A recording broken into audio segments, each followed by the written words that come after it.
നല്ലൊരു ഇളം കാറ്റും. ഹലോ ഗൈസ്, ഇന്നെന്താണെന്നറിയില്ല, നല്ല വെയിലാണ് കേട്ടോ ഇങ്ങോട്ട്.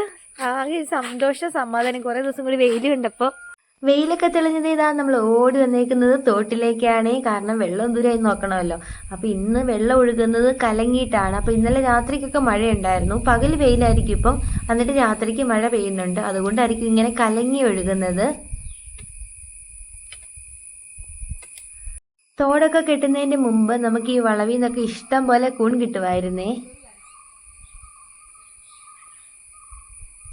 അമ്മ അറിയണ എന്നോട് ചാടി കുളിച്ചോളാൻ. നല്ല രസമായിട്ട് ഇവിടെ നിന്നാലും കയറി പോകാനേ തോന്നില്ല. അധികം വെള്ളമില്ല കേട്ടോ. നമുക്ക് താഴെ കാണാവേ. ഇവിടെ നിന്ന് വെയിലുള്ളിടത്ത് പോയി നിന്നിട്ട് താഴത്തേക്ക് പോകുമ്പോൾ നമുക്ക് തറ കാണാൻ പറ്റും.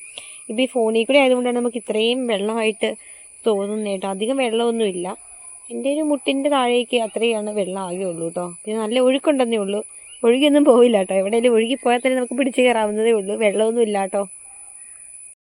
എൻ്റെ കുഞ്ഞിലേ മുതൽ ഞാൻ കണ്ടു വളർന്ന തോടാണ് ഇത്. അതുകൊണ്ട് തന്നെയായിരിക്കും ഇവിടെയൊക്കെ വന്ന് നിൽക്കുമ്പോഴും ഇങ്ങനെ തോടൊക്കെ കാണുമ്പോൾ എന്തെന്നില്ലാത്തൊരു സന്തോഷമാണ് മനസ്സിന്. ഒരു സമാധാനം നമുക്ക് കിട്ടും കേട്ടോ. കാരണം ഫുള്ളൊരു പച്ചപ്പും കാര്യങ്ങളൊക്കെയാണ്.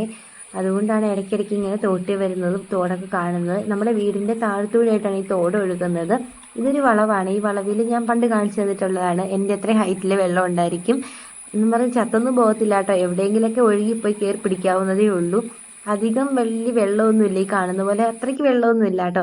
പിന്നെ വെയിലൊക്കെ തെളിഞ്ഞുകൊണ്ടാണെന്ന് തോന്നുന്നു നമ്മുടെ പൂച്ചക്കുട്ടന്മാരൊക്കെ വെയിൽ കൊള്ളുന്നുണ്ട്. അവർക്കൊരു സന്തോഷമൊക്കെ കിട്ടിയെന്ന് തോന്നുന്നു. അപ്പോൾ അത്രയേ ഉള്ളൂ. വീഡിയോക്ക് ഇഷ്ടം സപ്പോർട്ട് ചെയ്യണേ. വീഡിയോക്ക് ലൈക്ക് കൂടി ചെയ്യണേ.